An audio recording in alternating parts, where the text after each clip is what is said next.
Hi everyone, this is Mrs. Sickle. I'm here to meet with you for a few minutes today to talk about the kinds of things you can do in music class this year. Because you're now a 3rd, 4th, or 5th grader, there are lots of new options that have come available to you this year, and I need you to be watching for more information. So we'll start with 3rd graders. All of you in 3rd grade are now eligible to belong to the string class. This is an extra course. It is not part of your everyday Schoology. It is a separate class that you will be most likely pulled out of your class meetings for a few minutes to have your lesson.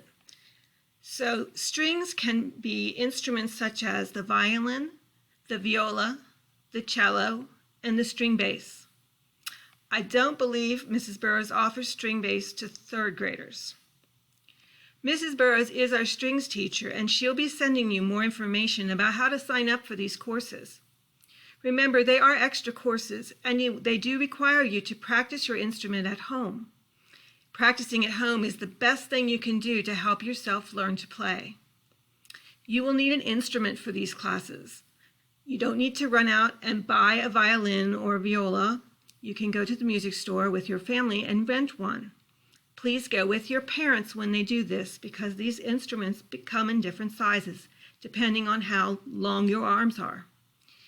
So go with your parent to the music store, and you're going to rent an instrument. Renting means that your parents will pay a certain amount every month for you to use the instrument.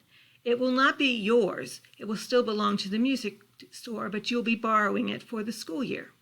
At the end of the school year, then you take your instrument back and the rental period ends. It costs about $30 a month for these instruments. The cello might be a little more than that, but that is of last what I know about how much they cost. Please talk this over with your parents. There's so much to talk about here. It's going to look a little different, your violin lessons and viola lessons from past years, because it's going to be virtual for the first 9 weeks.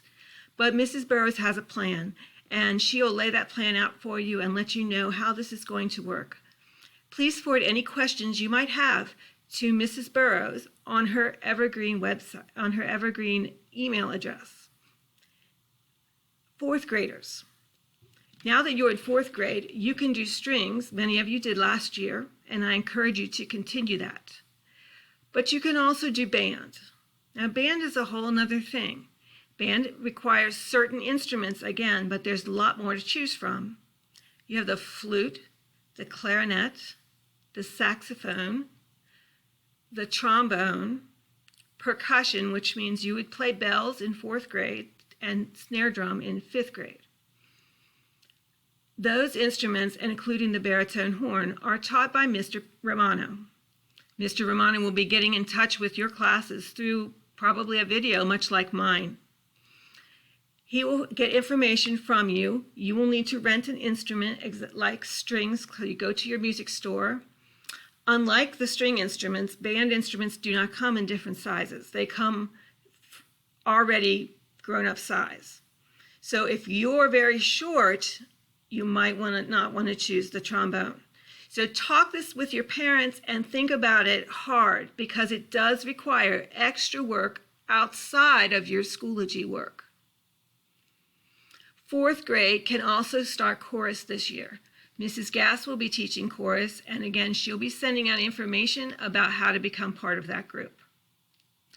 5th graders who have taken an instrument before, you should be signed up for advanced. So if you are a violin player and you've been playing for 2 years, you would sign up for the advanced string class. If you were playing trumpet last year and you want to play trumpet again this year, you would sign up for the advanced band class. All this information will be coming out with more questions. I'm happy to answer questions from parents if they have a hard time getting hold of Mrs. Burrows or Mr. Romano. Mrs. Burrows is here at school on Tuesday and Thursday, and Mr. Romano is here on Mondays and Wednesdays. That's what I'm going to leave you with right now. Please think this over. You had a wonderful time to be a musician at Evergreen. Oops, I left one thing out, and that is the play. We know that last year we did not get to perform the play, and all those kids who were part of that worked very, very hard, and then they didn't get to show the play at all. I do not know whether we're having a play this year or not. I don't know what that play would be if we did have one. So you're going to have to wait and be patient about that. You probably won't know much about it at all until maybe October, November. All right, have a great day. Thanks for listening in, and I'll see you live next week.